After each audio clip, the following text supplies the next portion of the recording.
돌아온 비하인드 뉴스 오늘도 이성대 기자와 함께하겠습니다. 자, 이 기자 첫 번째 키워드 볼까요? 네, 첫 번째 키워드 바로 보겠습니다. 님이라는 글자에 점 하나만 찍으면 남이죠. 그렇죠, 남이 되죠. 네. 자, 전당대회를 앞둔 국민의힘 내부 갈등이 계속 커져가고 있는 가운데 과거에 같은 계파 활동을 했던 사람들끼리 갑자기 적으로 변하는 모습이 종종 눈에 띄고 있습니다. 네. 자, 대표 선거에 출마한 장동혁 의원이 대표적이죠.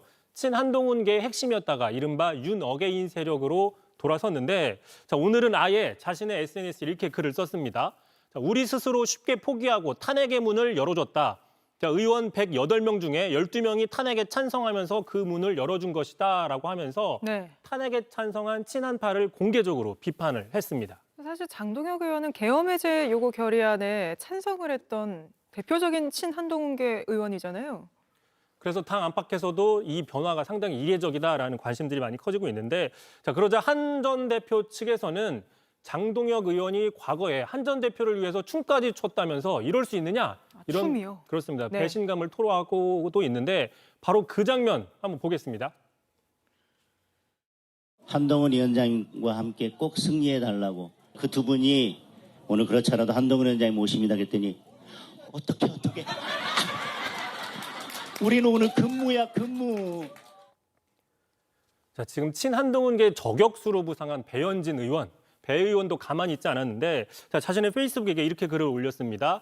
자, 지금 기독교 사이비 단체들이 자, 이들이 떼거리로 도움을 줄까 해서 혹시나 해서 정당 가입은 자유인데 왜 가려서 받냐며 부끄러움 없이 구애에 나선 자칭 크리스천 후보가 있다라고 얘기를 했는데 네. 뭐 신천지든 전환길 씨든 정당 가입은 자유라고 이야기했던 장동혁 의원을 공개적으로 저격한 것으로 분석이 되고 있습니다. 배현진 의원은 홍준표 전 시장도 비판했다면서요. 그렇습니다. 홍 전 시장이 최근에 과거 대선에서 신천지 신도들이 당원으로 개입한 네. 의혹이 있다고 폭로를 했었죠. 자, 배현진 의원 이렇게 얘기를 했습니다. 자, 내 차례가 올까 하는 혹시나 하는 그 흑심 때문에 알면서도 몇 년간 입을 꾹 닫고 있다가 이제 와서 폭로에 열을 올리는 노회한 영혼이라면서 신천지 당원 가입 의혹을 폭로한 홍 시장을 상당히 신랄하게 비판을 했죠. 네. 자, 그러자 이제 배현진 의원의 정치 이력도 다시 한번 화제가 되고 있습니다.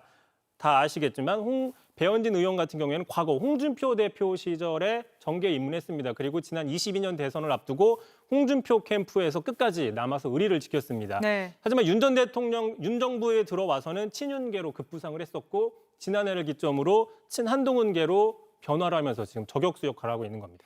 국민의힘은 대선 패배 후에 혼란이 계속 이어지고 있어서 뭐 이런 모습들이 계속 반복될 것 같아요. 뭐 그런 분석들이 있고요. 말 나온 김에 배현진 의원 오늘 저격수로서 여당 청문회에서도 대여 저격수 역할을 했는데 오히려 논란이 되는 모습이 있었습니다. 그 장면 잠깐 보고 가겠습니다. 소정의 절차를 거쳐 적법한 과정으로 취업했다라고 해명을 하셨더라고요. 소정의 절차라는 말도 웃기죠. 보통 취업생들은 소정의 절차를 거치지 않습니다. 엄청나게 고난의 절차를 거쳐서 취업에 성공합니다. 그 소정의 절차라고 하는 거는 간단한 절차를 거쳤다라는 뜻이 아니고 채용 프로세스를 다 거쳤다라는 말씀을. 네, 이 장면이 또 화제가 됐군요. 다음 이슈도 바로 보죠. 자, 두 번째 이슈 바로 보겠습니다. 정권 파괴자. 자, 김태우 전 서울 강서구청장 국민의힘 최고위원 출마를 선언했습니다. 네. 자, 자신을 문재인 정권을 파괴한, 붕괴시킨 주역이라고 소개하면서 이재명 정부도 최대한 빨리 끝장내겠다라고 포부를 밝혔는데 그런데 이 김태우 전 구청장 지난 22년 지방선거 당시 윤석열 전 대통령의 공천 개입 의혹의 주역이기도 합니다. 그렇죠. 잠깐 이야기 들어보겠습니다. 강서구청장 공천은 당협위원장들 셋이 다 반대하고 있는 상황이고 그런데 이거는 이렇게 가면 안 될 것 같은데요 그랬더니만은 아니 뭐 그 사람들이 맨날 내가 되는 사람 저거 지고 이러면 민주당 돕는 일 아닙니까? 뭐 이러면서 그 사람들이 들으면 안 된다는 식으로 또 얘기하더라고요. 당시에 보궐선거를 만든 장본인이 바로 사면받고 또 출마를 했잖아요.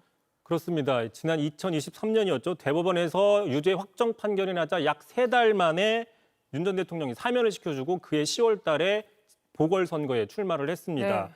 그러니까 당에서는 또 단수 공천을 해줬죠. 예. 말씀하신 것처럼 자신 때문에 선거가 열렸는데 사면을 받고 그 선거에 재출마라는 어떻게 보면 헌정사에서 보기 드문 장면이 연출이 됐습니다. 네. 자, 그렇다 보니까 당시에도 국민의힘 안에서도 자, 강서구청장 후보를 공천하면 지도부가 망할 것이다라는 경고가 나왔고 당시 야당이었던 민주당에서도 김태우를 선출하는 것은 정권 몰락의 신호탄이 될 것이다라는 경고가 나왔는데 자, 실제 지금 김태우 전 구청장 자신이 문재인 정부를 붕괴시킨 장본인, 당사자라고 얘기를 했지만 결과는 우리가 다 알고 있죠. 이런 일 때문에 윤석열 정부가 붕괴시키는 그 신호탄이 됐다라는 분석도 그렇죠. 있는 겁니다. 그 위에 총선도 다 졌잖아요. 그렇습니다. 알겠습니다. 오늘은 여기까지 듣죠. 이성대 기자였습니다.